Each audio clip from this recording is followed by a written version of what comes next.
Over 17,000 people were deported from Canada in just the past year. And with new laws taking effect in December 2025, that number is expected to skyrocket.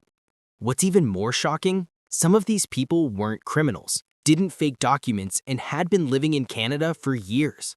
Imagine this. You're a student, working a few extra hours to cover rent. Next thing you know, you're being sent home. Or maybe you're a permanent resident who forgot to renew your PR card on time. Now you're facing removal. These new deportation laws are catching ordinary people off guard. And the worst part? Most don't even know they're at risk until it's too late. So who exactly is affected? And what everyday mistakes could now get you kicked out of the country? Stay with us, because in this video, we're revealing the 10 shocking new deportation laws you need to know, and you won't believe number 7. Number 1. Minor criminal offenses now trigger removal. One of the most controversial updates in Canada's new deportation laws is the crackdown on minor criminal offenses. Until recently, small infractions like shoplifting, drunk and disorderly conduct, or mischief under $5,000 might have resulted in a fine, a warning, or a short conditional sentence. But now, under the revised enforcement priorities effective December 2025, even these low-level offenses can lead to automatic deportation proceedings for non-citizens, including permanent residents, international students, and temporary foreign workers. Let that sink in. If you're a PR holder and you get into a bar fight, or you're caught stealing a small item from a store, that could be enough to trigger a removal order. The Canada Border Services Agency, CBSA, has been granted more authority to pursue deportation, even for first-time offenders, especially when public safety or repeated behavior is in question. What makes this law particularly alarming is how subjective it can be.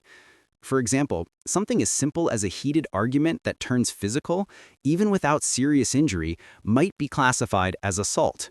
And if you're not a Canadian citizen, that charge could become the start of a very short timeline to deportation. According to recent legal reviews, the aim is to send a clear message. Canada has zero tolerance for any breach of law, no matter how small. But critics argue that this approach is overly harsh and disproportionately affects immigrants who may not fully understand the legal system or their rights. So, if you're living in Canada on any type of visa or permanent residency, it's more important than ever to stay out of legal trouble no matter how minor it may seem. Because now, even a small mistake could cost you everything. Number 2. International students at risk for misrepresentation. If you're an international student in Canada, you might be walking a tightrope without even knowing it. Under the new deportation laws effective December 2025, even unintentional mistakes in your study permit application or school records can now be classified as misrepresentation, a deportable offense. That's right, a simple typo, an incorrect work hour report, or failing to update your academic status can put your future in Canada at serious risk. In previous years, most misrepresentation cases involved fraudulent documents or clearly intentional lies. But under these new rules, the definition of misrepresentation has expanded and now includes omissions, errors, or inaccurate information even if you didn't mean to deceive anyone. Say, for example, you report full-time student status but unknowingly drop below the minimum course load. If you don't inform IRCC immediately, that could be grounds for removal. It gets even more serious if you're working part-time during your studies. Students are only allowed to work a certain number of hours per week, and if you go even slightly over, that can also be interpreted as a violation of your study permit or worse, unauthorized work. Combine that with an incorrect or outdated school transcript, and suddenly you're being flagged for immigration fraud. Legal experts are already warning that the number of student deportation cases could double or triple under these changes. The system is becoming less forgiving and more automated, with AI-based flagging tools scanning for inconsistencies in student files. The takeaway?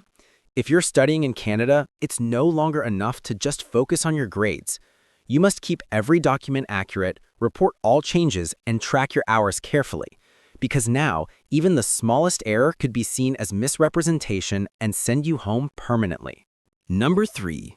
Fake job offers equals immediate removal.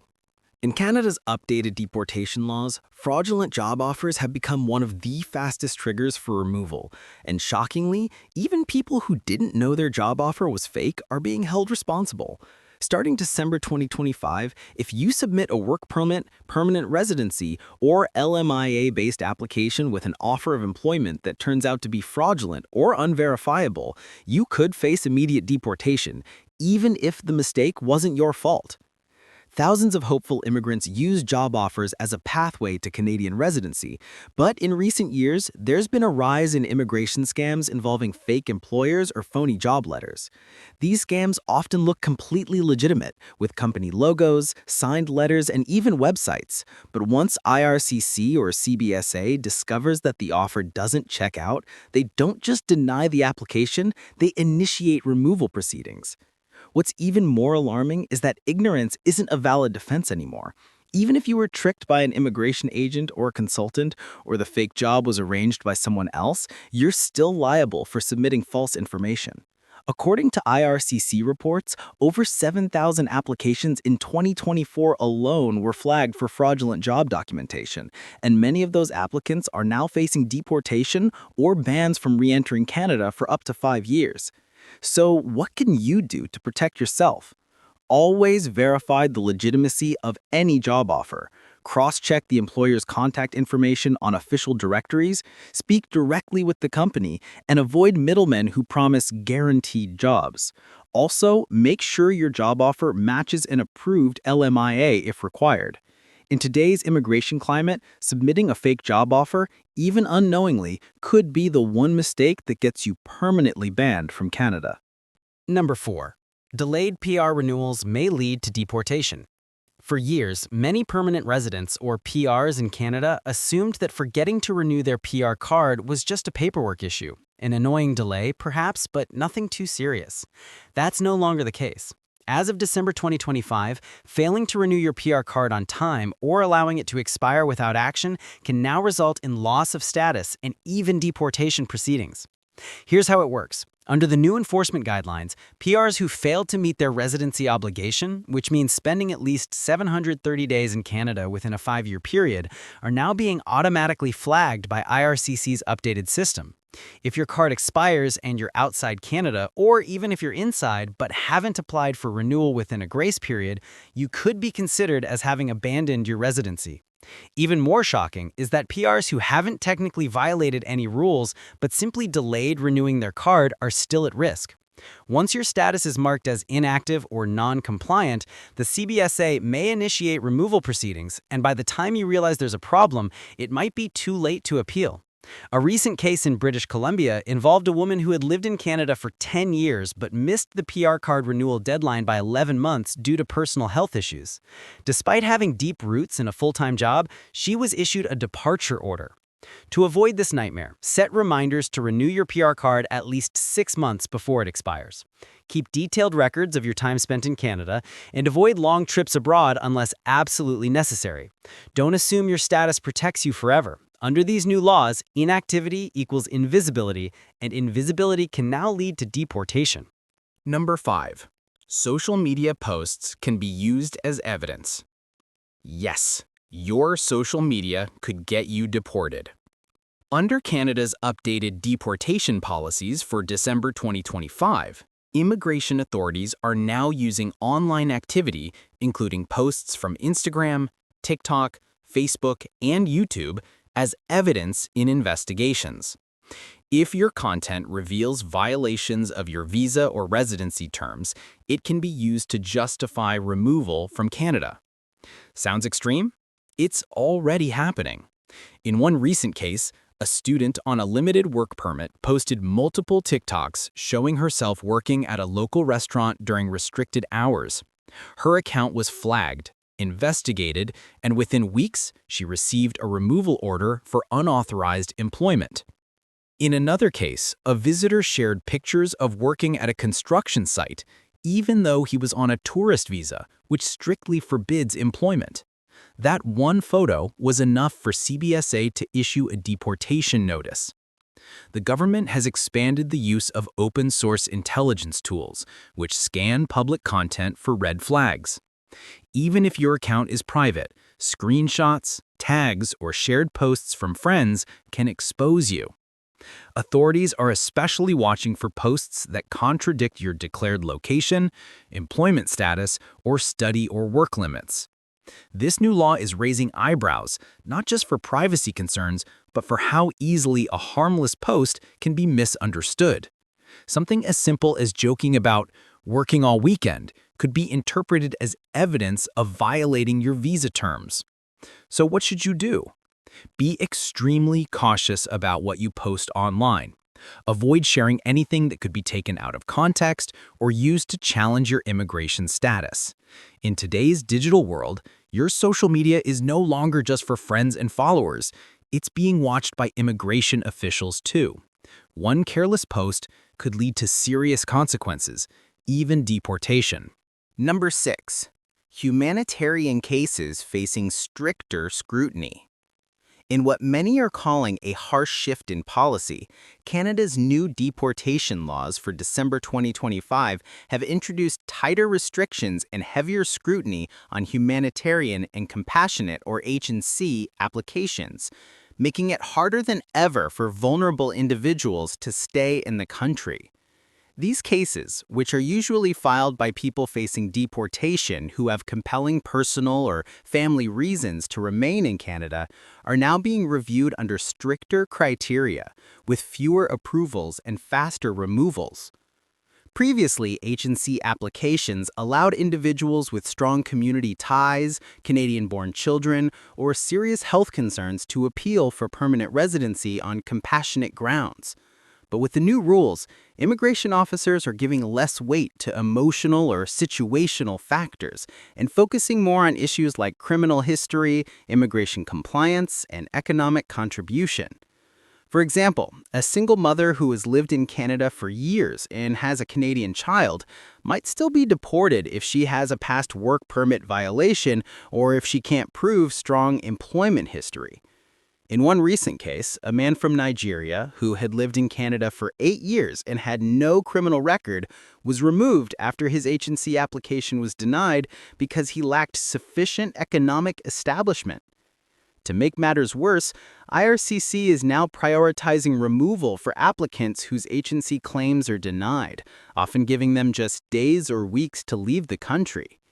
And appealing the decision is getting harder, as many of these cases are fast-tracked with limited options for judicial review. If you or someone you know is considering an H&C application, it's now more critical than ever to seek professional legal help, gather strong documentation, and prepare for a tough road ahead. The bar has been raised, and the system is no longer as forgiving as it once was. Number 7. Citizens can be stripped and deported in rare cases. It may sound unbelievable, but under Canada's updated deportation framework for December 2025, even Canadian citizens are not entirely immune. In rare but increasing instances, individuals who obtained citizenship through fraud or misrepresentation can have their citizenship revoked and face deportation shortly after.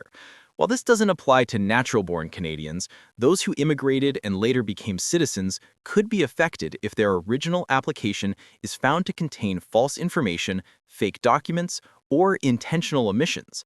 This law isn't entirely new, but what's changed is how aggressively it's now being enforced. Citizenship fraud used to be difficult to prove and even harder to act on. Today, the government is using advanced data tracking systems and cross-border verification tools to re-examine thousands of older applications. If someone lied about their time spent in Canada, used a ghost consultant, or provided forged paperwork, those lies can now resurface years later. One real case involves a man who became a Canadian citizen in 2012, but was later found to have faked his residency records with the help of an unlicensed immigration agent. His citizenship was revoked in 2024, and he was deported to his home country within months, despite having lived in Canada for over a decade. This is a chilling reminder that Canadian citizenship is not untouchable if it was obtained under false pretenses. The new policy also includes a 5-year ban on reapplying, and in some cases, the individual may be permanently barred from returning. If you're a naturalized citizen, it's essential to ensure that your original immigration and residency documents are in order. In the current legal climate, even a long-settled life in Canada can be unraveled if the foundation was built on falsehoods, and the consequences are now permanent and unforgiving. Number 8. Deportation for health system fraud. One of the more surprising additions to Canada's new deportation laws, effective December 2025, is the inclusion of healthcare fraud as a serious ground for removal. If a non-citizen is caught using false documents, someone else's health card, or providing misleading information to access Canada's public healthcare system, they could now face immediate deportation, even for a first-time offense.